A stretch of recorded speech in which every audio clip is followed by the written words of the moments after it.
ایک بھائی پوچھتے ہیں کہ زکوٰۃ الفطر کیوں ادا کی جاتی ہے، اس کی حکمت کیا ہے؟ زکوٰۃ الفطر کی حکمت یہ ہے کہ رمضان کے روزوں کے خاتمہ کے بعد روزوں میں جو غلطی ہو جاتی ہے، اسی طریقے سے عید کی نماز کے لیے جو غریب لوگ ہیں ان غریبوں کو بھی عید کی خوشی میں شریک کریں، یہ دو حکمت ہے جس کی خاطر زکوٰۃ الفطر فرض کی گئی ہے۔ اور اس کو ہم زکوٰۃ الفطر بھی کہتے ہیں، اس کو ہم صدقۃ الفطر بھی کہتے ہیں، اس کو ہم فطرانہ بھی کہتے ہیں۔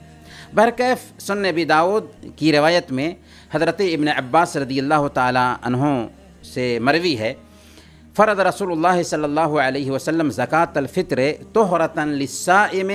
من اللغو والرفث وطعمۃ للمساکین، کہ اللہ کے رسول صلی اللہ علیہ وسلم نے زکوٰۃ الفطر فرض کیا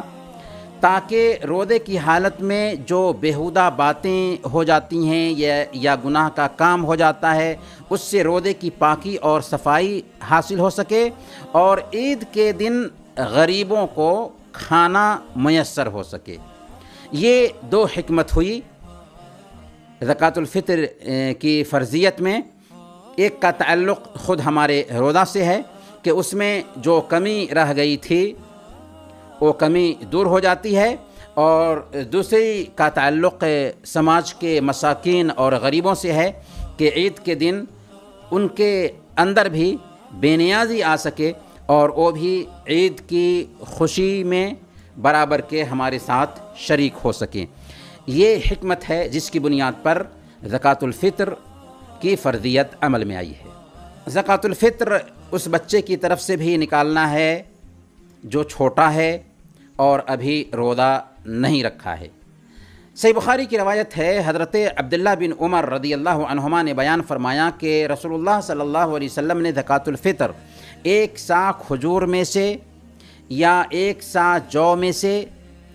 مسلمانوں کے غلام اور آزاد، مرد اور عورت اور چھوٹے اور بڑے سب پر فرض کیا، اور حکم دیا کہ اسے نماز عید سے پہلے ادا کر دیا جائے۔ تو اس سے پتہ یہ چلا کہ زکوٰۃ الفطر بچوں پر بھی واجب ہے اگرچہ بچوں نے روزہ نہ رکھا ہو، کیونکہ اس کی ایک دوسری جو حکمت ہے وہ یہ ہے کہ غریبوں کے لیے کھانا، تو طعمۃ للمساکین، یہ حکمت اس سے ادا ہو جاتی ہے کہ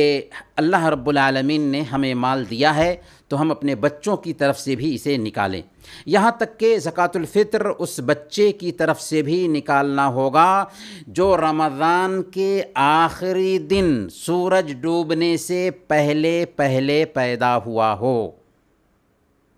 ہاں، جو بچے رمضان کے آخری دن کا سورج ڈوبنے کے بعد یعنی شوال کا چاند نکلنے کے بعد پیدا ہوا ہو،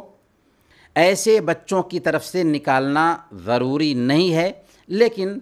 اگر کوئی نکال دیتا ہے تو بہتر ہے۔ رہے وہ بچے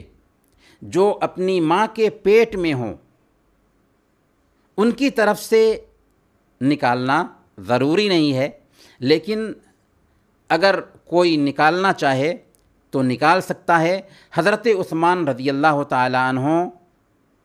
اس بچے کی طرف سے بھی نکالتے تھے جو بچہ ماں کے پیٹ میں ہوتا تھا۔